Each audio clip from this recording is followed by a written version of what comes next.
Good morning, everybody. Jaden Bax here with Avenue Financial out in beautiful Crossfield, Alberta. Joined as always by my cousin, Mike Parkinson of Dominion Lending Centers out in Campbell River, British Columbia. How you doing today, Mike? I'm having a great day, Jay. Yeah, Weather's nice. little Summer's been smoky though, here eh? for all of May. It was incredible. Nice. A little bit of smoke. We have some forest fires up this way, Yeah. but doing good. Just trying to keep up with this crazy financial world, man. That's It's right. Every time you turn your heads, a month ago we're talking about these fixed rates that were starting to come down and looking like they were heading in a downward direction, and then all of a sudden a bounce back up, and then a lot of news going on here, right? So, a lot of things affecting our interest rates right now.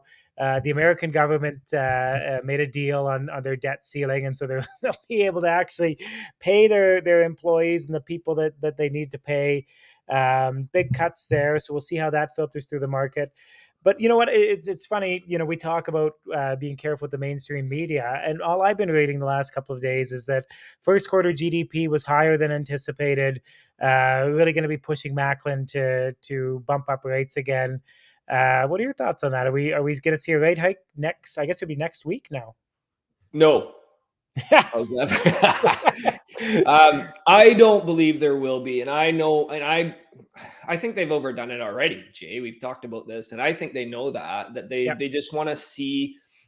We just talked about this earlier, and I knew the GDP and the numbers for the first quarter were going to come in higher. Everybody did. Like yeah, that's what they're predicting. It came in, and but most people are now focusing on the second and third quarter. How's that going to end up? And I think it's going to start to come back down quite a yeah, bit, based on, you know, you got to be careful. It's the narrative, like what we talked about. There's a lot of clickbait out there. You got to be careful what you read. You peel the onion back, like we always talk about, and look at all the layers and the numbers that they go by. yeah. A total joke. Um, if you throw some reality in there, like look at what's going on in this world. The financial world is really upside down, and it's not just here. It's like the whole world, right? Yeah. It's pretty scary. Look at housing prices. Like, what's housing supposed to go up maybe 2 or 3% a year? When it goes up 40% in 2 years or whatever, Yeah. Well, and then what do you interest think's rates going to happen? crank up higher than they've Yeah, been in years, in a world that has the most debt it's ever had, twice as yeah, much debt as the financial crisis. yeah, What do you think's going to happen? Like, just throw some reality in there. Like, yeah, honestly, that's my opinion. I'm staying sticking to it. yeah. I still think we're going to see some, uneven times this year, and rates could stay high this year, but definitely into next year, things got to change, or it just Absolutely. can't sustain itself. The math doesn't work. No, for sure. And so, like even the way that Macklin was talking, he tends to be very strong in the way that he talked. I think kind of really didn't take a position one way or the other Yeah. this time around. So, suggests to me there's no raise this time. And you're absolutely right. It's just it seems like we've kind of hit a point of no return with the interest rate hikes that already happened. And what is a quarter point hike going to do now anyway? It's going to be a little bit tougher for some of those people in variable rate mortgages, a little bit tougher for guys who have HELOCs. A little bit tougher on your personal line of credit as well. But it's not really going to have a huge trickle down effect in the economy at this point, because by the time we feel that quarter point coming through the economy, Yeah. we're already hammering rates down because we're in a pretty scary recession, right? So, Yeah. yeah, so absolutely, like you can read all of that. I actually was getting a lot of calls this week. From some of my variable clients and just kind of saying like, listen, things have gone up huge this year. I had a friend who a couple of months ago got a 4.5% on a 5-year fixed. Is there any way we can lock into something like that? And I said, listen to me, like we're gonna do whatever you want, but this is what I think. I think your friend took some horrible advice locking into 5 years, and I think your friend a year and a half from now is really, really going to regret locking into that 5-year mortgage rather than taking a 1 or 2 year or taking a variable like you. So let's see what this next 6 to 18 months looks like, right, Mike? Like that's kind of the play here. Yeah, and honestly, Jay, like you said, it's the client's call. And if you really look at things, 4.5% for a mortgage, it's still pretty cheap money if you look at a 20-year Yeah, average. The problem with that is that prices are so high that 4.5%, makes things really expensive, right? So, yeah, we don't have a crystal ball. Could rates stay up for a couple of years? Absolutely. If things are manipulated, or if things just keep, if we don't see a crisis where something happens, rates are going to stay higher. But obviously, there's cracks that are going to explode, I think, because of Yeah. these rates. I'm putting a lot of people that I work with, a lot of conventional people, meaning less or more than 20% down or refinancing. A, a lot of really good strategy right now is a 1 year fixed. Yeah. When you can do a 1 year fix, just over 6%, the variable is that or higher. So it Yeah. just, what it does is it gives you 1 year to look and reset and go, okay, so we're going to know a lot more in the next 3 to 6 months on where things are heading. Yeah. So it gives you 1 year to just kind of sit back and go, okay, where are things going to be in a year? What are our plans going to be after this? Maybe after that 1 year is a time to go into variable or another. If rates are still high, then you just take maybe you take another 1 year fixed. And I know the 1 and the 2 year fixed are higher than the 3, 4, 5, the longer terms right now, but it could be a really good strategy. So I've got quite a few clients doing that right now. So, Well, and absolutely, it's something we should be talking about. And at the end of the day, a mortgage is just math, right? Like it's an yeah. amortization table, really.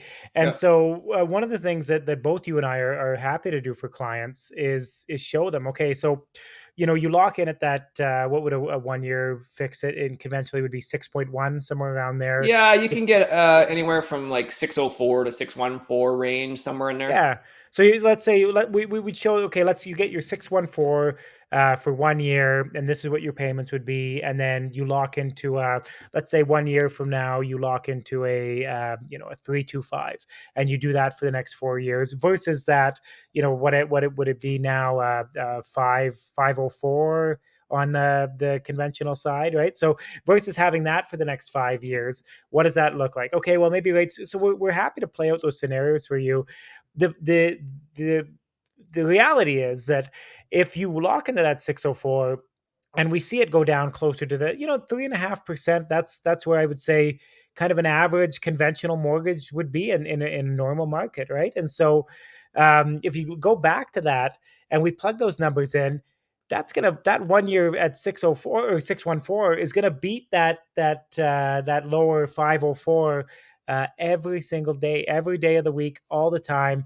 The numbers don't lie, right? So, Yeah. we're always happy to run those numbers for you, just to show. If you're a bit more pessimistic, we're happy to plug in more pessimistic numbers and say that rates stay high for the next 3 years and show what would happen, right? And So, it's uh, really a gamble. Sorry, Jay, but yeah, honestly, you're gambling on the 1 year, you're gambling on the 5 year, you're gambling on the variable. Like nobody knows what's happening. The thing that we try to explain is that let's things a year from now should be different. yeah, Could they be the same? For sure. Could yeah, they be higher? I doubt it. yeah, I hope not, because then there's going to be some serious, serious problems. yeah, But the 2 year, if you're really worried, the 2 year is a decent option. Again, these are just things that we're trying to explain to you. And let's go back to the recession. So, if we do have a soft landing, which I highly doubt is going to happen, yeah, if you listen to David Rosenberg, and he says when they do have a really soft landing, the average rate cut is 75 basis points on that. If we go into a recession, like a full blown recession, then if you look at the average rate cuts from that are 500 basis points over the last long period of time, right? So we don't know if rates are going to go back to where they were before, next to nothing, or if they're going to hover around 3.5%. But there's just strategies to really think about it there. And when you raise rates this fast, this high into a world that has this much debt, things are going to happen. So absolutely. And just and throw at it the at end of the reality. day, Mike, like you say, like it's all a gamble, right? And so those Yep. people who were locking into a 5 year fix in 2018, a lot of the people they were around that 3.5%, and they thought that was a great decision to make, right? That was just the way to go. And we're very happy with the decision that they made. Well, the reality of that is that they're now saying, "Why did I lock into that 5-year fix?" Right? I missed out on those super low rates Yep. in 2020 and 2021 and 2022, and I've been sitting on, and now I'm renewing into these ultra high rates. But who in 2018 thought that we were going to have COVID? Thought that we were going to Yeah. have a ton of money put into the economy from the government? Thought that there was going to be a war in Ukraine with all of these things. You can't predict any of that. So what we're saying is, let's make our best educated guess. In our opinion, the best educated guess is a bit more expensive at 604 on a 1-year fixed, but it will save you money, we believe, in over the life of your mortgage. Yeah, absolutely. And we're here to help and just try to guide you as best we can. Because honestly, your guess is just as good as anybody's, as the economist, as ours. But you got to be comfortable. It's your choice, right? If Yep. you're comfortable in a 5-year and you're okay with that, 4.5 or 504, or whatever is conventional, and you're just happy with that, and you know the ramifications that could happen, great, right? Yep. But we're here to show you the difference. That's our job as brokers. So if anytime, call us anytime. We'll look at scenarios. We'll talk more about rate. We'll talk about product. We'll talk about portability. We'll talk about what you can and can't do, your prepayment privileges, which are just as important as rate. So Absolutely. Yep. really, we'll get a plan together for you long term. That's what we do. Once the mortgage funds, we're still your broker. You can call us 24/7. We'll help you out with anything you need. So we're here Yep. to help. So yeah, if you know anybody or yourself, give us a call anytime. I'm in BC and Jaden's in Alberta. We're happy to Yeah. help you guys, and hope you have a great afternoon. Talk to you Yeah. And later, just, Jason. yeah. Yeah. Thanks, buddy. And just don't call me at 3 in the morning. That's all I ask. Well, I usually do, but he never answers. So, That's it. Exactly. All all right. right, Have a guys. good day, guys. See you next week.